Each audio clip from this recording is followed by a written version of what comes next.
So Georgia, we're going to go into rising trot. Tell me, how do you rise trot? Rise from the thigh, not from the stirrup.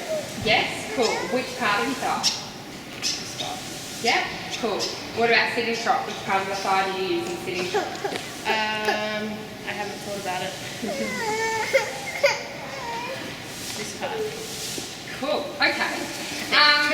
So, the way I feel that my body works, and it's so interesting that you said this part, is, and I have noticed in your sitting trot, where do your toes tend to go?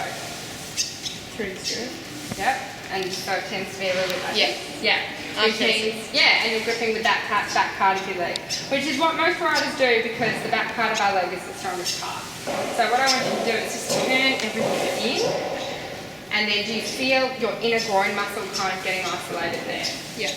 Yeah. We'll talk more about it next week when we do sitting trot, but I just want riders to be aware that you use different muscles for rising trot as opposed to sitting trot, especially when we take the stirrups away. So we're going to take the stirrups away.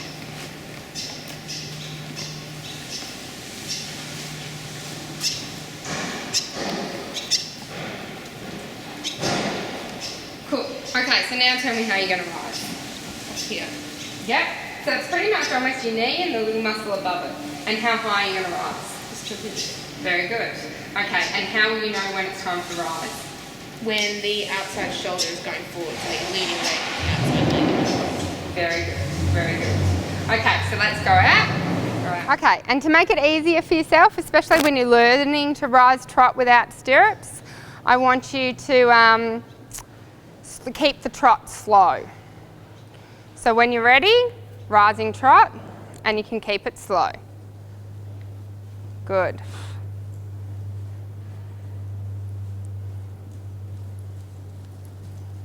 Are you on the right diagonal? Very good. And now you are. Yep. Yep, use your stomach. How much is your stomach hurting? Good. So kind of key performance indicators that you're doing this movement correctly is things should be hurting. Your stomach should be hurting. Your legs should be hurting. If you've never done this, you're obviously going to use muscles that you've never used before. Now you can see Georgia's trying her best to get up and down with the rhythm, and she's doing a super job. Eventually you want to, and you can see sometimes just it's a little too much and she's doing like not getting up as much as she can. That is so perfect and normal.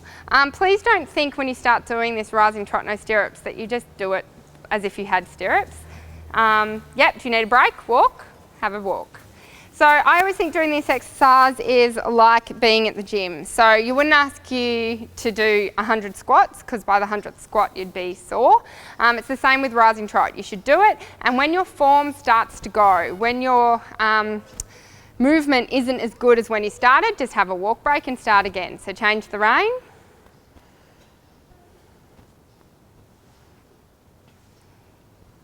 Yep, and then when you're ready, rising trot again.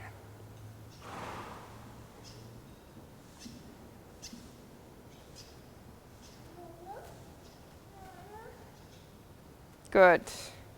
Good. So you can see straight away how Georgia started is a lot better than what she did at the end of the last stride, just because the muscles have had a little bit time to refresh. And now what I want you to do, Georgia, I'm going to be really mean and ask you to turn your toes in. Yeah. And now we see the bouncing. Perfect. Slow down the trot. Slow it down. Yes. Good. And turn your toes in, yeah.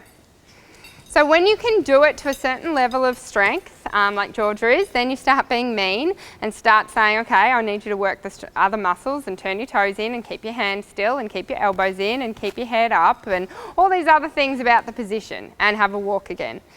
But the thing is to remember, be patient and rewarding of where you are. Please don't ever beat yourself up and go, oh, I can't rise trot, so therefore, like without stirrups, I'm not going to do it. Oh, it's my pet peeve. Someone actually wrote it on Facebook saying that's stupid. You shouldn't, imperfect practice does not make perfect. Perfect practice makes perfect. I agree. But, a huge but, how are you ever going to do perfect practice without first doing imperfect practice? You didn't learn to walk as a child by getting up one day and walking perfectly. I guarantee you didn't. You got up, you fell down. You got up, you fell down. You got up, you fell down. And many, many, many wobbly tries later, you may have got your first step and then fell down. Learning to walk was a process, not something that you just figured out to do overnight perfectly. So that's the same as your rising trot. Every day, if you just do it 2 minutes, 3 minutes, 4 minutes. Yes, I say try and do a ride, but if you're not ready for that, oh good, 10 seconds is still going to give you something, and 10 seconds over 4 rides over 50 weeks is really going to add up to something.